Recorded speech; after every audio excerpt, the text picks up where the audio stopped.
Hello everyone. Today I'm going to talk about DC motors. The notes is provided by Aparna. Uh, the syllabus of the DC motors is principle and working principle of DC motors. The EMF back EMF equation for DC motors and the significance of back EMF, torque equation, and different types of DC motors. And finally, we'll talk about stepper motors and different applications of DC motors. So the page number for so the notes is given more than what you required. When I'm presenting, I'll tell you certain pages which are there and which are not there. Please note those things as important. Uh, uh, and also I'll skip certain slides which are not there in your syllabus. A DC motor is a machine which converts DC electrical power into mechanical power. The construction details of the DC motor and DC generators are the same thing. If a question is asked to give the construction details of the DC motor, the construction details are the same thing. You can go back and look in the DC generators chapter. The working principle of DC motors. The DC motor works based on the principle that whenever a current carrying conductor placed in a magnetic field, it will experience a force. Its magnitude is given by Lorentz force equation, F equal to BIL. B is the magnetic flux density, I is the current flowing through the conductor, L is the length of the conductor. The direction of the force is obtained by Fleming's left hand rule. In case of the DC generator, the direction of the generated EMF is given by the Fleming's right hand rule. Here in the left hand rule, you have to place three fingers perpendicular to each other: thumb finger, index finger, and the middle finger. And the middle finger in the direction of the current, and the forefinger in the direction of the magnetic field. The thumb gives the direction of the force. The working of a DC motor. Consider a single loop DC motor similar to the one DC generator shown in the next slide. The field magnets are excited such that north-south poles are formed. A simple loop conductor ABCD is supplied a DC power supply through the commutator.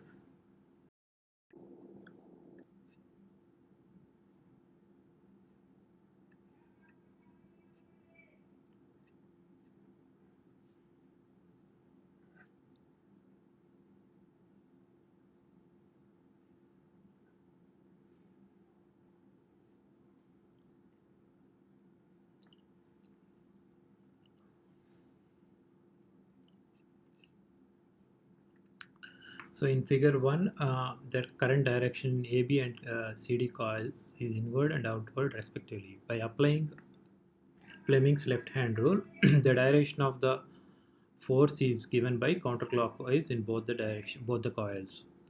After half revolution, you can see the position of the coil in figure 2. Uh, the position of the coil interchanges with the commutator segment.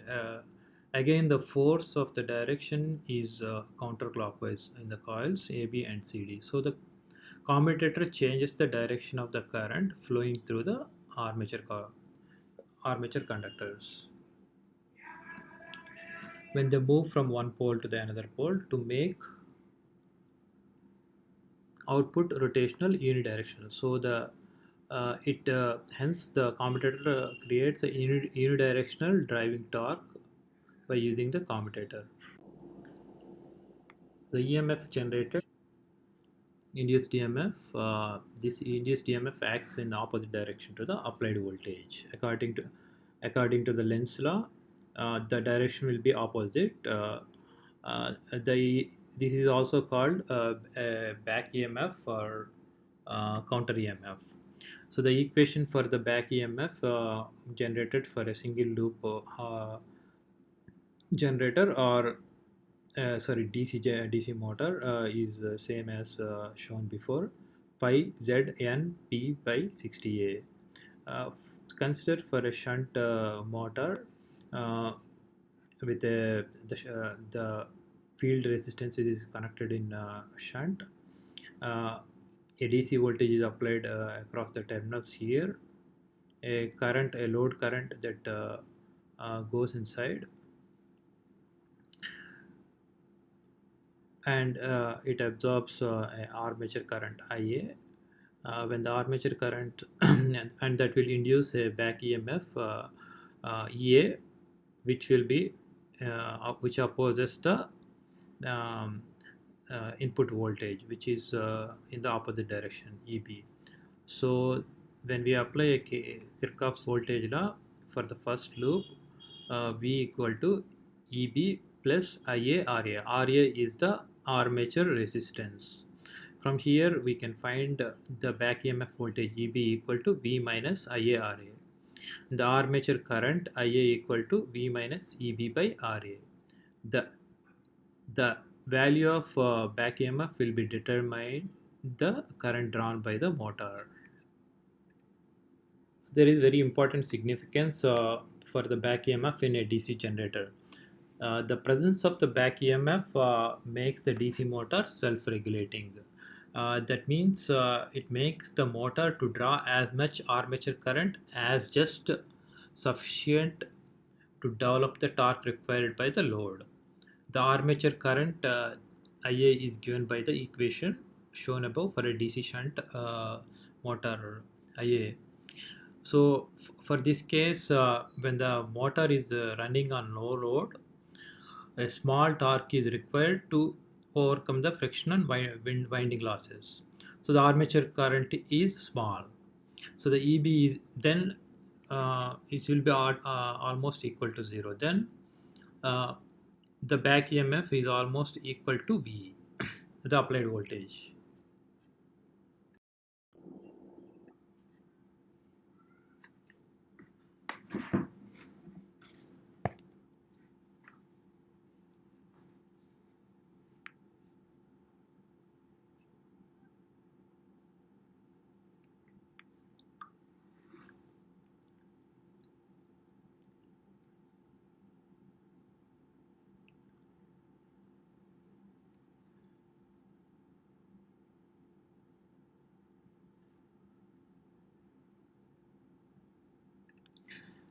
So in case when the load is on the motor increases, obviously the speed of the rotation will reduce. Um, Hence, the back EMF EB falls. The decrease in EB causes the IA to increase. Hence, the driving torque increases, and when it is equal to the load torque, speed is constant. So, in this way, uh, here also the speed will become constant because these two acts in opposite to the each other. Similarly, in the third case, if the load on the motor is decreased, the speed will rise. That causes the back EMF to increase. This will decrease the armature current drawn by the motor. When armature current is sufficient to produce the required torque required by the load, so the speed will become constant. So essentially, so these 3 points gives the significance of the back EMF. So in the next section, we will talk.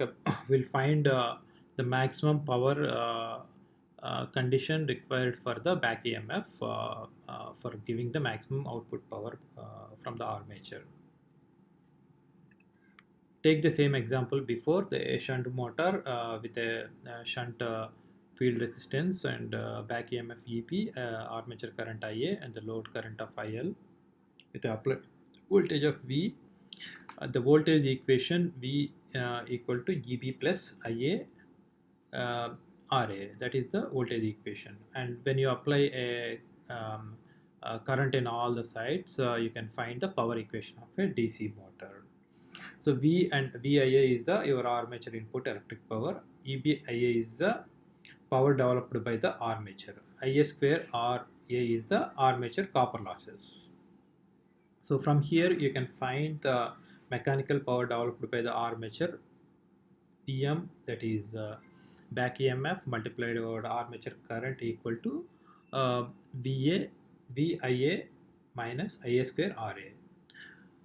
For finding the maximum power, you have to differentiate this PM with respect to IA, because the IA is the only variable here with which the uh, back EMF and the power changes. So when you differentiate and make it to 0, you can find V minus 2 IARA equal to 0. From here you can find, so this is very important condition for giving the maximum output power, which can be used in problems also.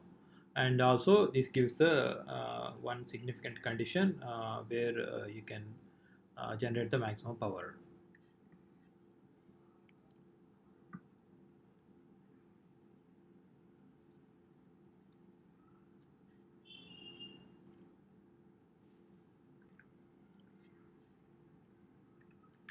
Next section is types of DC motors.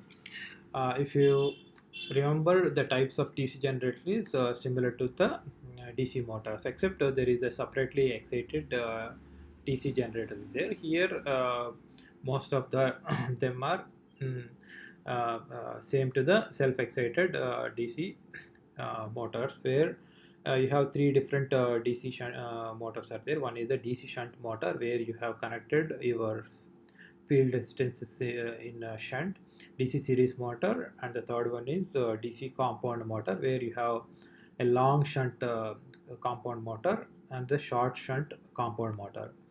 The first one is DC shunt motor, where you have connected your field resistance in series, sorry, in shunt with the uh, armature. That is called, also called in parallel. The field resistance will be connected very high. Uh, to get the high field resistance, you have to connect more number of turns, which draws less current. So the most of the current will go into the armature.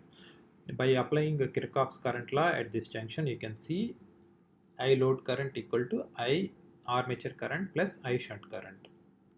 From here, also by we are applying a voltage V here. From here we can find I shunt current equal to V by R shunt.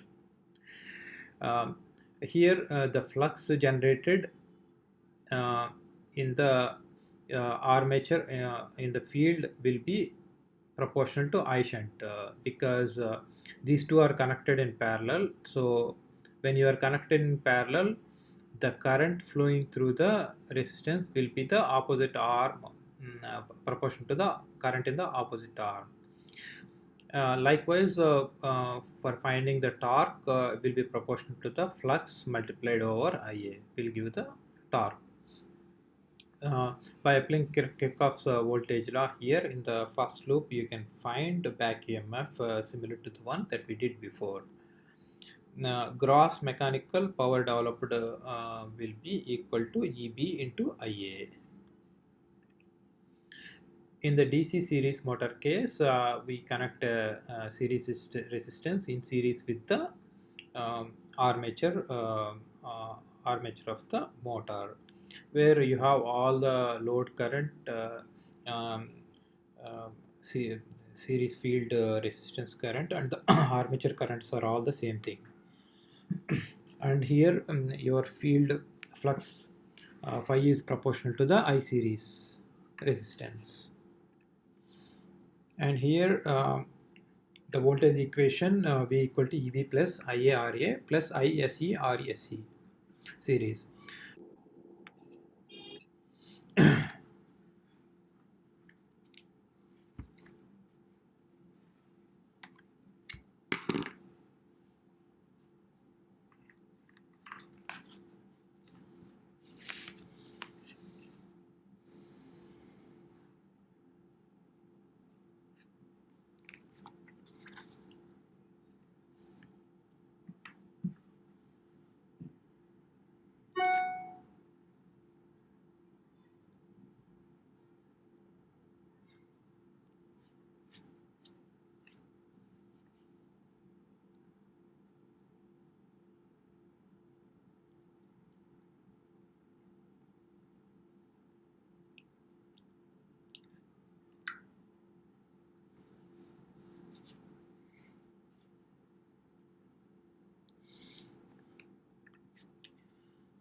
So the DC compound motors, there are two types. One is long shunt and the other one is the short shunt. In the long shunt, you connect the shunt field resistance across both the series field resistance and across the armature. But in case of the short shunt, you connect only across the armature, the shunt resistance. That's the difference between the long shunt because it is long, and this is a short because only it is a short connected across this one. By using KVL and KCL, you can find IL equal to IA plus IL equal to IA plus I shunt. Here I series equal to I armature current, and from here I shunt equal to V divided by R shunt will give you the shunt field current, and the voltage, the KVL across this loop will give EB equal to V minus the drop across means V minus IARA minus ISE RSE. RA is the armature resistance. Similarly, you can find the equations for the short shunt also, where you can find I shunt equal to EB plus IARA divided by R shunt. In both the cases, the mechanical power developed equal to EBIA. So you need to understand the equations for these three types of DC motors and analysis, because most of the times the problems are given based on these three types, and you will be asked to find power or current or something similar to that. So we have to find the torque equation similar to the one that we find uh, the generated. So the force on the is given by F equal to PIL. The force, the torque on each conductor T equal to F into R. The total armature torque that we need to find here is equal to Z. Z is the number of conductors into the torque on each conductor here. From here, the torque equal on each conductor is F multiplied over R. When you substitute here, the total armature torque will become ZFR. If you remember from the Lorentz equation, F equal to BIL for each and every conductor. Uh, Here B is the flux density.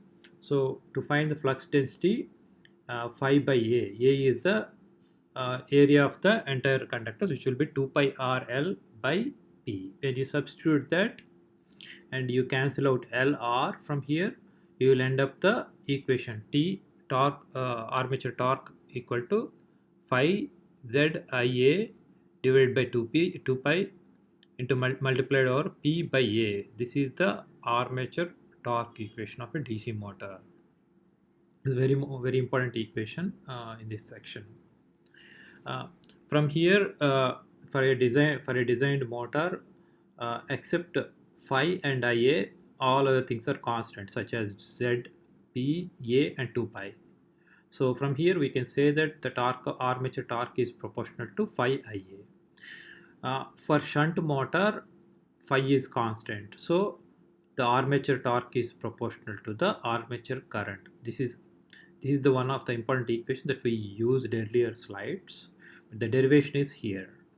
For a series motor, the phi is proportional to I series. So from here you can say that the armature torque will be proportional to Ia square. So in this section, we will be giving gross mechanical power output in terms of torque equation. So the mechanical power developed by the armature PM is given by EBIA. As you know, the back EMF equation phi z np by 60a. And by changing equation little bit here by adding 2 pi, uh, the equation will end up like this, which is equal to Ta. By substituting here, we can find Pm equal to 2 pi n Ta by 60. So this is equal to your EBIA, that is the gross mechanical power in terms of the torque. So this is the gross mechanical power, and the previous one that we discussed is the armature torque. But the torque that is available at the shaft will be lower than the armature torque because of the rotational and frictional losses. So the definition of the shaft torque is given by the torque available at the motor shaft for doing the useful work, as you can see in the figure. So this shaft torque is lesser than the armature torque. This is due to the rotational losses. So the net output mechanical power is given by P shaft at the shaft is equal to 2 pi n, is given by 2 pi n T shaft divided by 60. Uh, you can find the shaft torque from here, TSH equal to 60 by 2 pi into P shaft divided by N. Uh, the rest of the thing in this slide is not relevant to your syllabus, so I'm going to skip and I will be directly jumping into the next slide where there is losses in the DC motor. The losses in the DC motor consists of copper losses, iron losses, and mechanical losses. The efficiency of the DC motor is given by output by input. The input consists of output plus losses.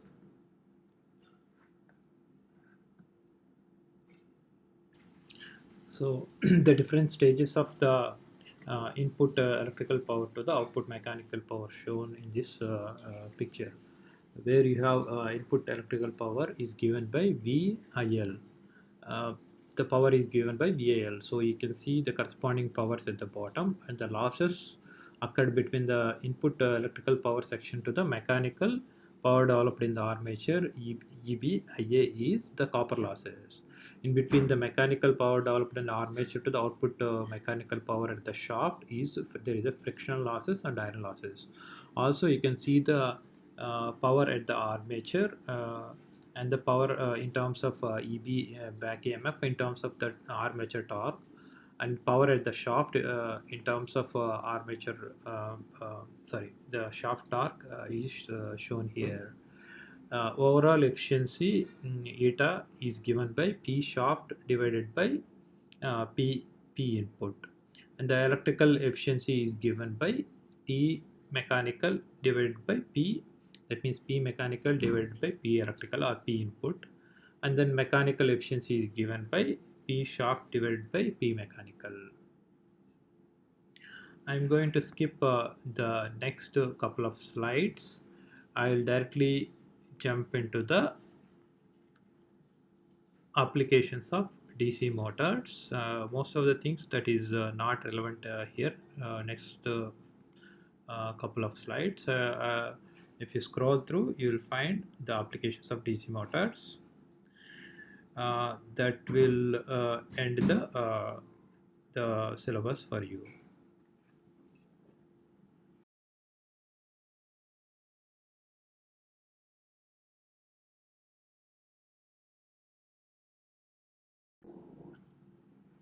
Applications of DC motors. The first one is the shunt motors. So shunt motors are generally used where there is a requirement of a constant speed because we are connecting the field resistance in parallel with the armature. You have a fixed current going through the field, so that will convert into a fixed speed. Uh, the load has to driven at a number of speeds and only one in which is nearly constant. So the examples for the shunt motors are lathes and drills, boring mills, shapers, spinning, weaving machines. So some of the examples for the shunt motors. In case of a series motor where large starting torque is required, you will use the series motors. The examples are the electric traction motors and elevators, cranes, air compressors, and vacuum cleaners are some of the examples. The load can be subjected to the heavy fluctuations here. Uh, the speed is automatically required to reduce at high torques. The differential compound motors are rarely used because of its poor characteristics, but cumulative compound motors are generally used where there is a constant speed required with a sudden change in the load. Examples are presses and shears and reciprocating machines. So this will end the unit 4, and the rest of the slides are not there in the syllabus. So I'll also put the PPT with a voiceover at the bottom of this YouTube presentation, as well as I'll provide the PDF for your future reference. Thank you all for listening.